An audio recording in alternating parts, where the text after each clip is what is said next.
अगर आप भी चाहते हैं कि एसएस फिल्म्स मोतिहारी के ऑडियो वीडियो सबसे पहले आप तक पहुंचे, तो इस चैनल को सब्सक्राइब करें और साथ ही बेल आइकन को दबाना ना भूलें।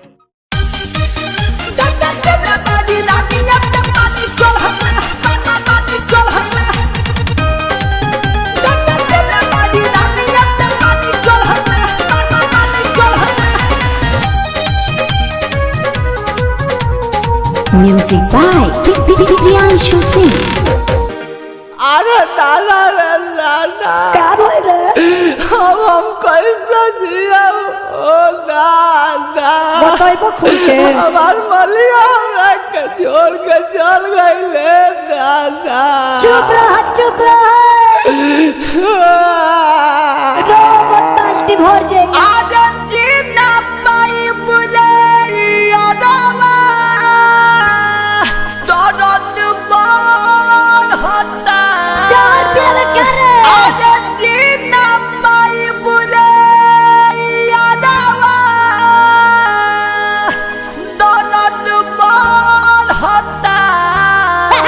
दादा चले बाजी रानी अब तक पानी चल हटा।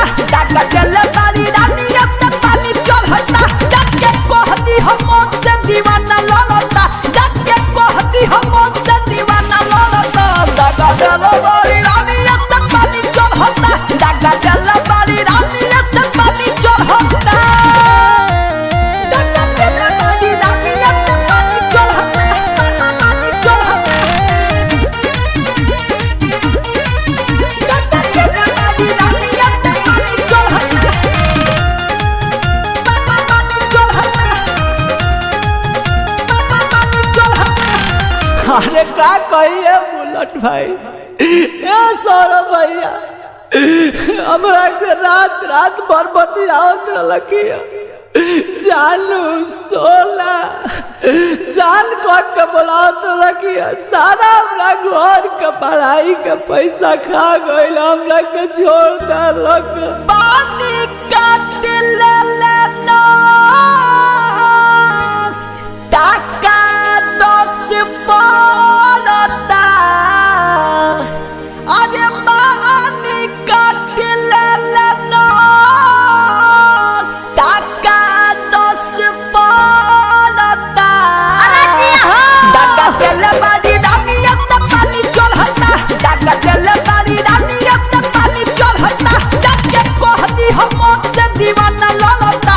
जाके कहती हम से दीवाना ललता। दादा चले बाजी रानी अब तक पानी चल हटा। दादा चले बाजी रानी अब तक पानी चल हटा। दादा चले बाजी रानी अब तक पानी चल हटा। पानी चल हटा। दादा चले बाजी रानी अब तक पानी चल हटा। पानी चल हटा।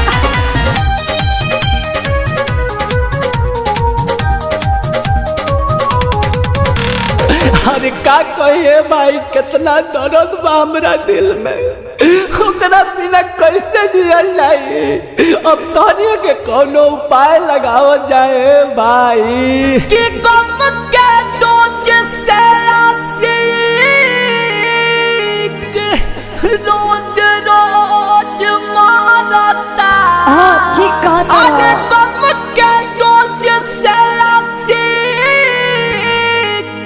रोज रोज मारता। चुप रह। दादा चले बाजी रानी अब तक पानी चल हटा। दादा चले बाजी रानी अब तक पानी चल हटा। जाके कहती हम से दीवाना ललता। जाके कहती हम से दीवाना ललता। दादा चले बाजी रानी अब तक पानी चल हटा। दादा चले बाजी रानी अब तक पानी चल हटा। दादा चले बाजी रानी अब तक पानी चल हटा। पानी चल हटा। दादा चले बाजी रानी अब तक पानी चल हटा।